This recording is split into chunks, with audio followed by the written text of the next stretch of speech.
bah c'est pas mal ça. Allez, allons perdre ça en raid. Dans la vie, va savoir pourquoi, et pour toutes sortes de passions, vous vous lancez des projets un peu fous. C'est pareil pour le tir. Vous voyez des armes dans les films, les jeux vidéo, à travers des livres d'histoire, et vous vous dites tiens, j'en ai pas du tout besoin. Donc il me le faut. Survient alors cette irrésistible envie de vous fâcher avec votre banquier et de partir dans un truc sans savoir où vous allez atterrir. C'est cette histoire-là que je vais vous raconter. L'ancêtre direct du M14, c'est le M1 Garand. Apparu dans les années 30, est la première carabine semi-automatique en dotation dans l'armée américaine. Sa fiabilité, sa cadence, sa puissante cartouche de 30-06 et son approvisionnement par clip de 8 coups en feront une arme redoutable, si ce n'est la meilleure du second conflit mondial.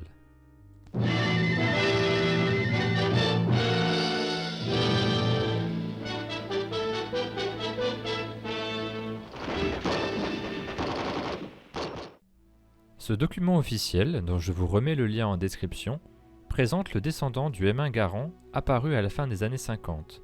L'armée américaine réutilisera la base technique du Garand pour concevoir une nouvelle carabine alimentée par chargeur, suivant la tendance dans les autres nations.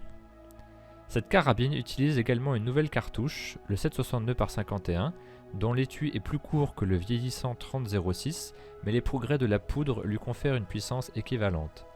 Cette nouvelle arme dispose également d'un sélecteur de tir lui permettant de tirer en rafale, même si la puissance excessive de la cartouche ne permet pas un contrôle suffisant en automatique. Ce nouveau M14 a pour vocation de remplacer la majorité des armes alors en dotation dans l'armée américaine et d'en simplifier l'arsenal. Il y avait évidemment d'autres armes en compétition pour remporter le marché, le plus sérieux rival étant le FN-FAL. Mais la plus grande simplicité et la possibilité de fabriquer le M14 en réutilisant la majorité des outils industriels en place utilisés pour le Garand l'ont emporté. D'autres munitions étaient également en compétition pour devenir le nouveau standard OTAN. Le choix du 7,62 par 51 et sa dénomination commerciale le 308 a été fait par l'armée américaine indépendamment des autres pays qui militaient pour des cartouches plus légères. Mais l'attachement au 30-06 a conduit à garder une munition puissante sur cette nouvelle carabine. Le M14 et sa cartouche trouveront finalement leurs limites au Vietnam où une munition et un système d'armes plus léger étaient mieux adaptés, conduisant à l'adoption du M16 et du 5,56.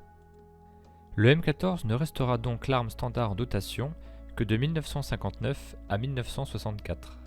Mais au début des années 2000, une demande des SEALs de moderniser cette arme allait lui offrir une deuxième chance. De proposition en expérimentation, le Mark XIV Enhanced Battle Rifle était né. Cela permettait de retrouver une puissance de feu suffisante à longue distance et utilisable dans des conditions difficiles telles que l'Irak ou l'Afghanistan. La principale modification sera le nouveau châssis de l'arme fabriqué par Sage International, proposant de nombreux montages Picatinny, une crosse réglable et procurant à l'arme une meilleure rigidité pour une précision accrue. L'entreprise propose aujourd'hui de nombreuses variantes, dont des crosses fixes afin de coller à certaines réglementations, ou des crosses pour des profils de canon spécifiques.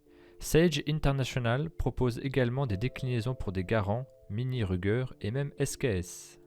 Le premier frein sera le prix, comptez en France environ 1500 € pour une crosse seule. C'est pour cela, par souci de cohérence de prix avec l'arme à modifier, que ce sont principalement des crosses de M14 qui sont vendues ou que l'on trouve en occasion. Les différents montages d'optiques proposés viennent également gonfler la note. Revenons sur la mécanique. Les Garand, M14, Mini Ruger et autres dérivés fonctionnent globalement de la même manière. La culasse, très ajourée, est verrouillée par deux tenons et pivote via le recul du levier d'armement.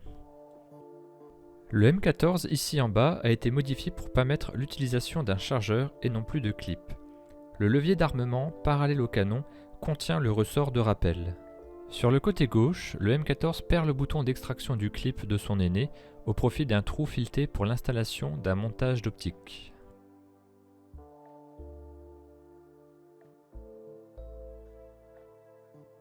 Mon exemplaire civil du M14, appelé M1A, est un SOCOM 16 avec un canon court, d'où un avant plus ramassé et une gravure en conséquence sur le levier d'armement. Avec l'arrivée du chargeur, l'autre gros changement du M14, c'est l'arrivée d'un système d'emprunt de gaz à piston. Ici, sur le garant, le levier d'armement est directement prolongé dans le cylindre des gaz, alimenté par un petit trou dans le canon. Ce système est simple, mais facilite l'encrassement de l'arme.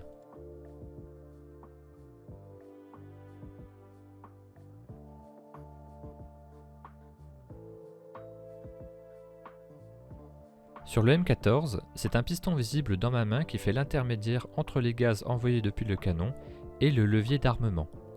Il a une structure ne lui permettant qu'un seul sens de montage. On peut voir un petit trou d'échappement des gaz sur le dessus du cylindre. Ce système évite de propager les gaz chauds et sales vers le reste du mécanisme. Le cylindre des gaz est fermé à l'autre extrémité par un bouchon hermétique qui verrouille également le front sight, vissé sur le canon.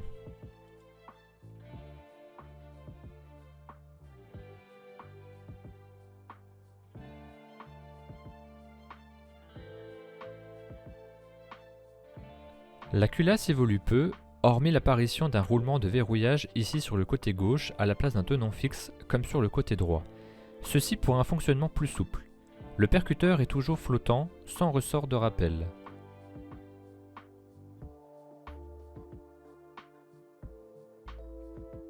La culasse s'insère dans le corps de l'arme par le haut et avec un angle particulier.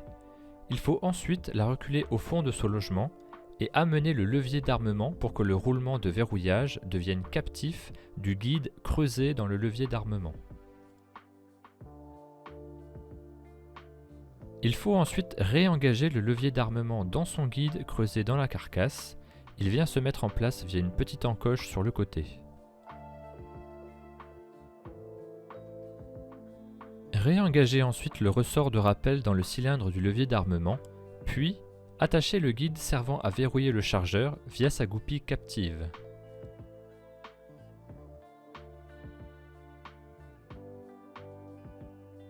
Petite précision donc sur mon exemplaire. Il s'agit d'une refabrication civile faite par Springfield Armory Incorporated, qui est une entreprise privée et sans lien avec l'arsenal historique de Springfield, malgré une réutilisation de leur part d'un logo et d'une date prêtant à confusion.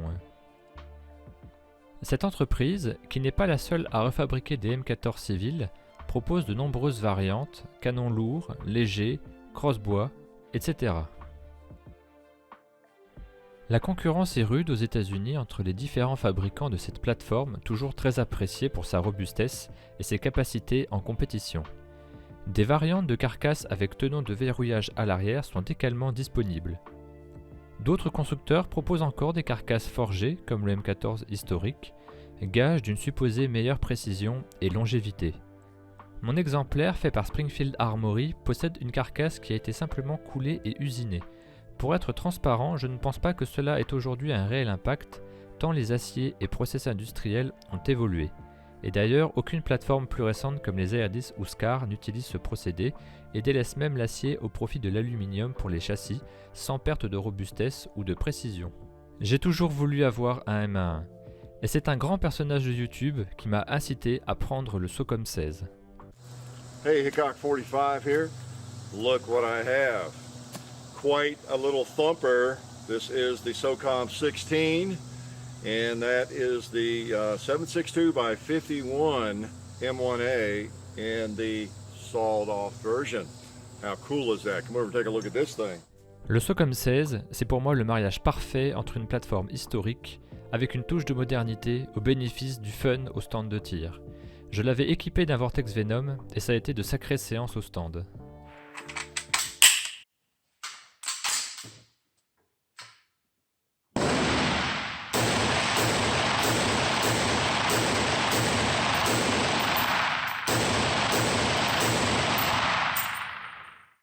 C'est léger, précis, fiable, ça a de la patate, que demander de plus? Sauf que vous savez, on n'en a jamais assez. Alors l'idée d'un custom de porte-avions sur un châssis EBR a germé. Vous vous renseignez, vous faites la liste des pièces, vous vous fâchez avec votre banquier et en avant. Le SOCOM 16 conserve un profil standard malgré le canon court. Une crosse EBR standard ALCS est donc compatible sans modification permanente. Pour l'installation, démontez le M11, changez le guide de levier d'armement avec celui fourni par Sage et serrez les vis fournies. Les ajustages sont très fins, si vous forcez c'est que quelque chose ne va pas, serrez ensuite uniformément les vis.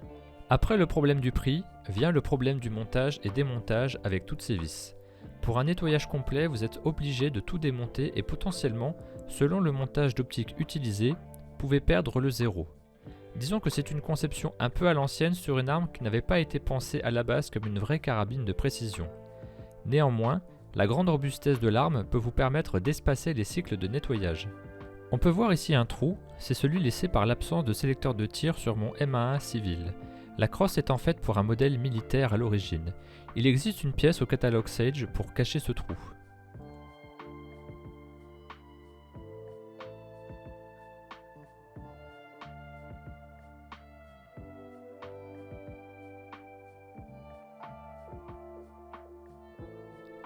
À l'extrémité du châssis, vous trouverez une vis de réglage permettant de mettre plus ou moins en tension le canon. Personnellement, je n'y ai pas touché.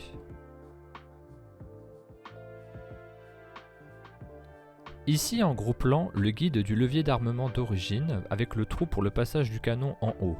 Il faut changer cette pièce en retirant une goupille pour installer l'équivalente de chez Sage, plus grosse et avec des trous filetés permettant de fixer la crosse dessus.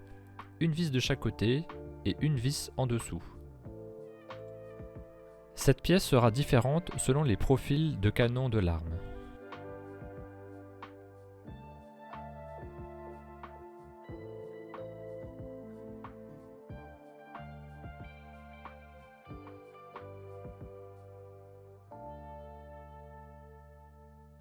Concernant le montage de l'optique, j'ai choisi un montage se rapprochant de ce qu'il y avait en dotation, uniquement par intérêt historique. Le montage Sage prend appui sur le guide lame-chargeur d'un côté et vient se fixer sur le rail Picatinny de la crosse. Contrairement au montage latéral pouvant être maintenu en place au démontage de la crosse et donc permettant de ne pas trop toucher au zéro, il faut nécessairement démonter l'optique ici pour démonter la crosse.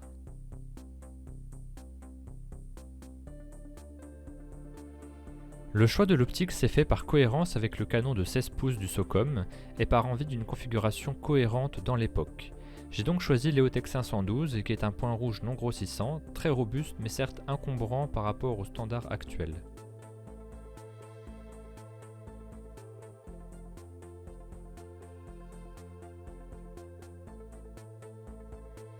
D'origine, le frein de bouche du SOCOM 16 est d'une pièce et non fileté. Et comme je voulais dès le départ un silencieux QD, donc non vissé directement sur le canon mais qui puisse se fixer directement sur le frein de bouche, j'ai choisi de prendre la pièce Delta P Design qui permet de mettre le frein de bouche de son choix. J'ai également pris un bouchon de gaz réglable Schuster, comme j'ai pu utiliser sur mon Garand. Ce choix était aussi motivé par le fait que le canon court du SOCOM ne permet pas forcément de mettre un silencieux trop proéminent, car le bouchon d'origine risquerait de ne pas pouvoir le fixer. Le Schuster étant plus court, il y a moins de crainte. Mais finalement l'adaptateur fileté Delta P Design est suffisamment long, donc pas de risque de conflit, même avec le bouchon d'origine.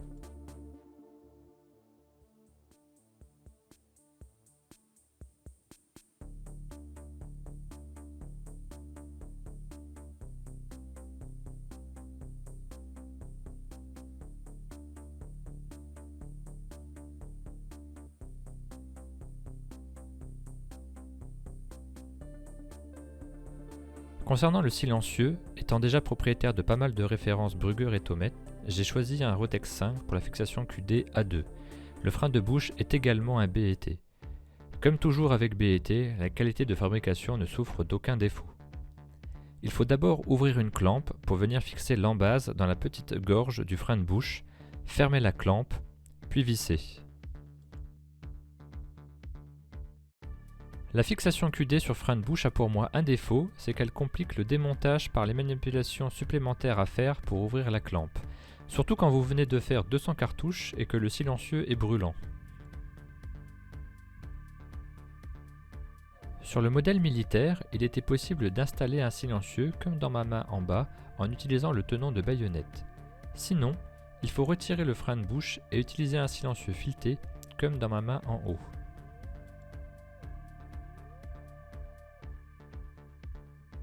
Pour finir, j'ai installé un bipied Smith Enterprise et une poignée RVG sous le garde-main via un petit rail Picatinny propriétaire qu'il faut acheter en supplément chez Sage.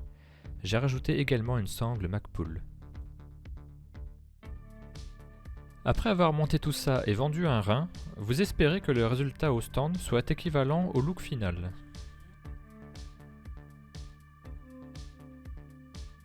Le premier point à noter sur ces plateformes un peu rétro, disons, c'est la position des optiques assez haute par rapport à l'axe du canon. L'optique est au-dessus de la ligne de mire, là où aujourd'hui on tend vers le co-witness. Ce qui fait qu'avec une table de tir assez haute et un bipied ne me permettant pas de compenser suffisamment, même mon mètre 85 ne suffit pas pour épauler correctement. Concernant l'Eotech, c'est une optique qui a très bien vieilli et qui conserve un réticule agréable et fin. Mon exemplaire a une dizaine d'années au compteur. Ne rechargeant pas, je tire de la munition de surplus autant type M80, ogive cupronickel de 150 grains.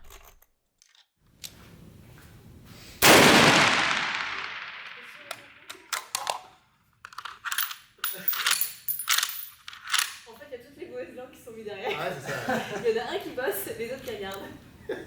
Tu connais la D2? Malgré les encouragements de mes chers collègues, j'ai essayé de régler le bouchon réglable Schuster sur le M1, mais sans succès. J'ai donc laissé le bouchon d'origine fixe. Après lecture sur les forums, il semble qu'il faille donner beaucoup plus de tours de clé qu'avec le modèle pour garant que j'ai déjà. Je réessayerai une autre fois.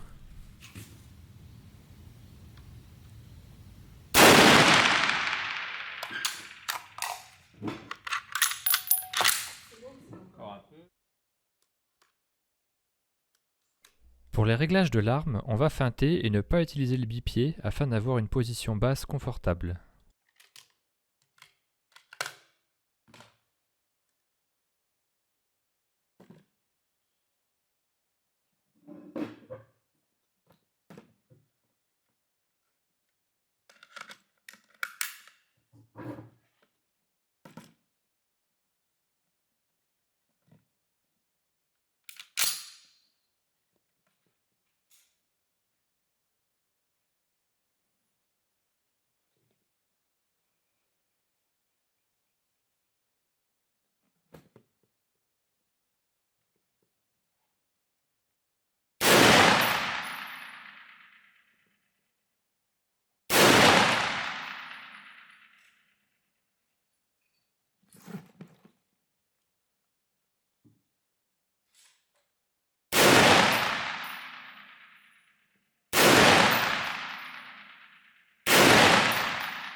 À ce moment-là, les réglages avaient déjà été faits. L'arme est très confortable à tirer et le poids élevé de l'ensemble aide à contenir le recul de la munition.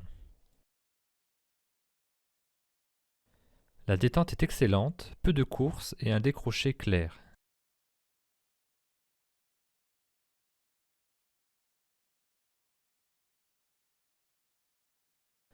Debout, on en arrive au troisième défaut de l'ensemble, le poids. On en est à 9 kg chargés et encore, sans le silencieux à ce moment-là.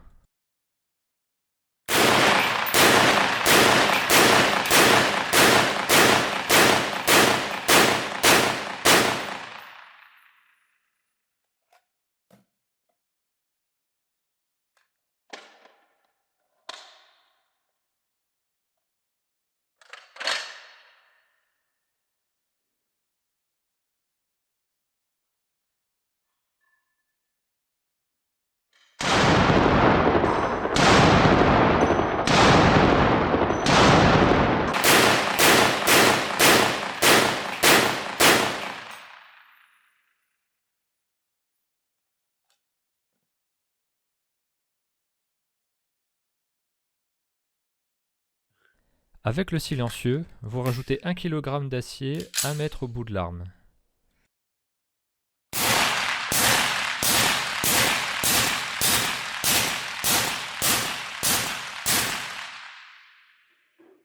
De plus, avec le silencieux, le renvoi des gaz dans le canon est important et la culasse très ouverte ne vous en fait pas manquer une miette. C'est vraiment pénible à tirer sur de grosses séances sans lunettes.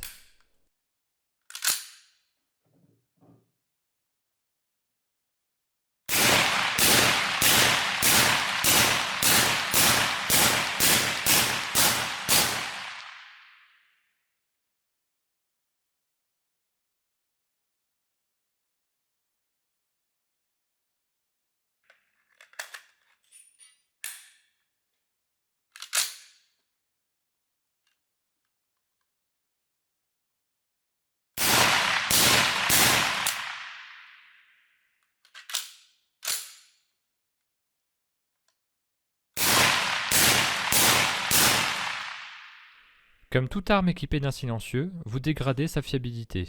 J'ai dû avoir 2 incidents de tir en 200 cartouches contre aucun sans silencieux.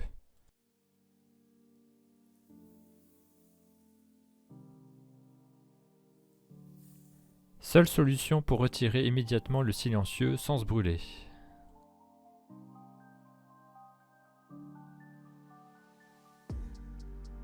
Un mot sur la précision à 100 mètres. En rouge, un triplé à la M80, donc surplus autant issu d'anciens stocks, la munition ayant une dizaine d'années. En bleu, sans toucher au réglage de Léotech, la même munition tirée avec le silencieux, on voit un écart important. En vert, un triplé à la manufacturée Cellier & Bello 150 grains avec le silencieux. Comme avec toutes mes armes équipées de silencieux, on voit un écart entre avec et sans pour un même point visé. Je pense qu'il est préférable de fixer l'optique sur une configuration munitions plus silencieux et de s'y tenir, les contre-visées étant toujours un peu hasardeuses.